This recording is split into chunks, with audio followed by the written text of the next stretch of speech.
চাকরি হারারা তারা নিজেদের যে অবস্থান সেই অবস্থানে তারা অনড় রয়েছেন এবং তারা যে জায়গায় অবস্থান করছেন বিকাশ ভবনের সামনে সেখানেই তারা আপাতত থাকছেন যতক্ষণ না আদালতের নির্দেশ মতো তাদের যে অপর অবস্থানের যে জায়গা সেন্ট্রাল পার্ক সেখানে যতক্ষণ না বায়ো টয়লেট সহ ইলেকট্রিসিটি এবং একাধিক যাবতীয় যা যা ব্যবস্থাপনার নির্দেশ আদালতের তরফ থেকে দেওয়া হয়েছে সেই ব্যবস্থাপনা করা হচ্ছে ততক্ষণ পর্যন্ত তারা সেখানেই থাকবে।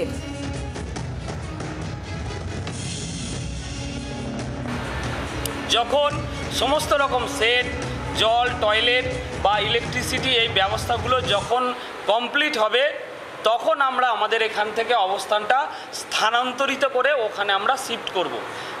যতক্ষণ না কমপ্লিট হচ্ছে ততক্ষণ পর্যন্ত আমাদের এই অবস্থান এখানেই চলবে। এডুকেশন মিনিস্টার এখনও আমাদের সঙ্গে দেখা করেননি বা কোনো মিনিস্টারই আমাদের সঙ্গে এখনও পর্যন্ত দেখা করেননি।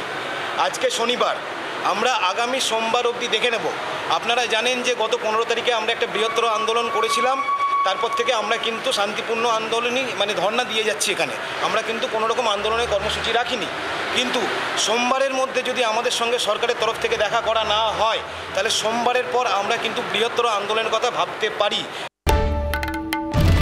বাংলার আওয়াজ, বাঙালির আবেগ, জি 24 ঘন্টা।